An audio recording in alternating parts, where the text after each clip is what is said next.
France is a former colonial power and presence in West Africa. Though many of these countries gained independence in the 60s, the French still have a huge presence. Now, let's not be mistaken. Nigeria still makes up 25% of West Africa's economy and has a large amount of influence in spite of surrounding French-speaking countries. But France still have their hand in the cookie jar, and I'm going to tell you how Africa keeps France rich.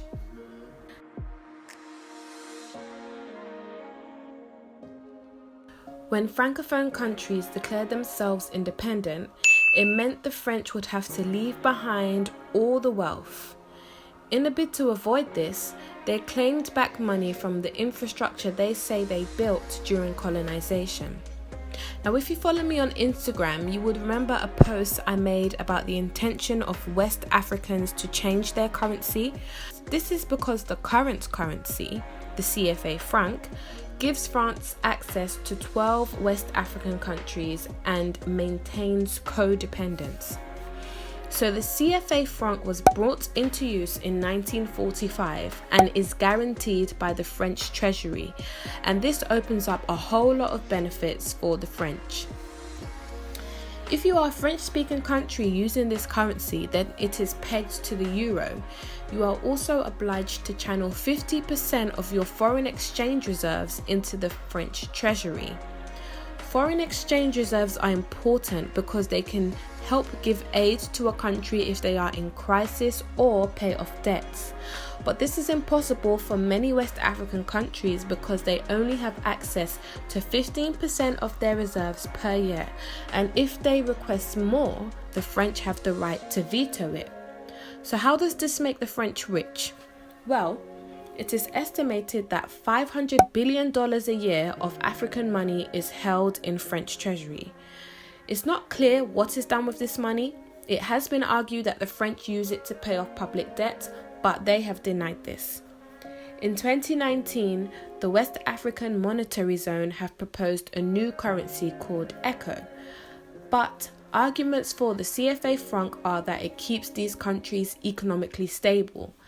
But all in all, countries like Togo, Benin, Mali, and Burkina Faso, all of which use the CFA franc, are still relatively poor. Political and social instability drives poverty, but few do benefit from this. Historically, France has maintained a military presence in post-colonial countries in order to maintain their interests. For instance, in Mali, 1961, the first president, Modibo Keïto, gained independence and attempted to relieve the country of French influence. He was overthrown and later killed in jail. Thomas Sankara was famously against French control in Burkina Faso and also the colonial tax. He was later killed in 1960. The very controversial Libyan dictator Muammar Gaddafi saw a unified Africa through a common currency which would be backed by African gold. The French pushed back against this as it would be valuable enough to outdo the CFA franc, and well, we all know what happened to him. These are all examples of how France have used their military presence to maintain their interests, and there are many more. But what are their interests? That takes me to my next point. You know, for a long time, I always wondered why African countries never progressed despite the natural wealth they had. I thought it was as simple as corruption. I even spoke about this in my video about foreign aid. But as I did my research for this video, I came to realize more and more that so-called developed countries rely on Africa a lot more than we think. And this is certainly the case with France and their African obsession. Niger is Africa's biggest exporter of uranium, and each year 32% of France's uranium imports come from Niger. Uranium is a radioactive metal used for powering nuclear stations. Orano, which is a French multinational nuclear fuel company, has a massive stake in uranium operations in Niger. Niger also uses the CFA franc. This trends across the board when it comes to natural resources, and not just with the French, but the Swiss in Nigeria's oil industry with Shell, unregistered Chinese companies profiting off of Ghana's gold, and way too many more. So guys, I want to keep this video as short as possible, so I'm going to end it there.